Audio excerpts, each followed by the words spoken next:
കോൺഗ്രസ് വേദിയിൽ യൂത്ത് കോൺഗ്രസിനെതിരെ പരസ്യ വിമർശനവുമായി കോൺഗ്രസിന്റെ മുതിർന്ന നേതാവ് PJ കുര്യൻ. സമരം ചെയ്യുന്ന SFIയെ കണ്ടു പഠിക്കണം.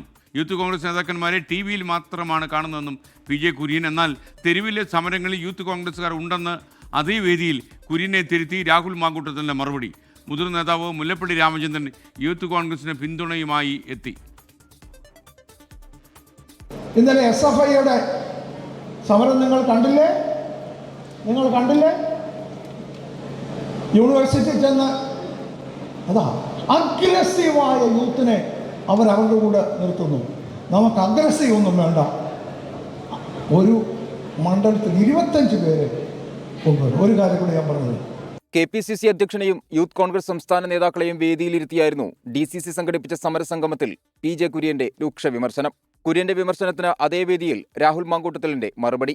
ചെറുപ്പക്കാരില്ല എന്ന് അദ്ദേഹം പറയുമ്പോൾ തന്നെ ആലപ്പുഴ ജില്ലയിലെ യൂത്ത് കോൺഗ്രസിന്റെ സഹപ്രവർത്തകർ ക്രൂരമായി പോലീസ് മർദ്ദനം ഏറ്റുവാങ്ങുന്നു എന്ന വാർത്ത അവിടുന്ന് ആളുകൾ സഹപ്രവർത്തകർ വിളിച്ചു പറഞ്ഞുകൊണ്ടിരിക്കുകയാണ്. ശരിയാണ്, കുടുംബസംഗമങ്ങളിൽ ചെറുപ്പക്കാരുടെ എണ്ണം ഒന്ന് കുറഞ്ഞെന്ന് വരും. പക്ഷേ ആ കുറയുന്ന ഒരെണ്ണവും തെരുവിൽ കുറയാതെ നോക്കുന്ന ബാധ്യത കൃത്യമായി വിജയ് അടക്കമുള്ള ജില്ലയിലെ യൂത്ത് കോൺഗ്രസ് പ്രവർത്തകരും ഈ സംസ്ഥാനത്തിനകത്തെ യൂത്ത് കോൺഗ്രസ് പ്രവർത്തകരും നടത്തും. PJ കുര്യനെ തള്ളി മുതിർന്ന കോൺഗ്രസ് നേതാവ് മുല്ലപ്പള്ളി രാമചന്ദ്രനും രംഗത്തെത്തി. വിയോജിപ്പുണ്ടെങ്കിൽ യൂത്ത് കോൺഗ്രസ് കുട്ടികളെ ചീത്ത വിളിച്ചല്ല അറിയിക്കേണ്ടതെന്ന് മുല്ലപ്പള്ളി. യൂത്ത് കോൺഗ്രസിൻ്റെ ചരിത്രം വേണ്ടത്ര കുര്യൻ മനസ്സിലാക്കാത്തതുകൊണ്ടാണ് അത് പറഞ്ഞിരിക്കുന്നത്. പിന്നെ ഇപ്പോഴത്തെ കുട്ടികളുടെ ഭാഗത്തുനിന്ന് എന്തെങ്കിലും തരത്തിൽ വീഴ്ച ഉണ്ടായിട്ടുണ്ടെങ്കിൽ അത് അദ്ദേഹം ആ കുട്ടികളെ വിളിച്ചിട്ട് ഉപദേശിക്കല്ലാതെ ഒരു പരസ്യമായ ഒരു കമൻറ്റ് ചെയ്ത് ശരിയായില്ല. PJ കുര്യനെതിരെ ഫേസ്ബുക്കിൽ പരോക്ഷ വിമർശനവുമായി രാഹുൽ വീണ്ടും രംഗത്തെത്തി. യൂത്ത് കോൺഗ്രസ് ജില്ലാ അധ്യക്ഷൻ വിജയ് ഇന്ദുചൂടനെ പോലീസ് കരുതൽ തടങ്കലിലെടുത്തതിന് പിന്നാലെയായിരുന്നു പോസ്റ്റ്.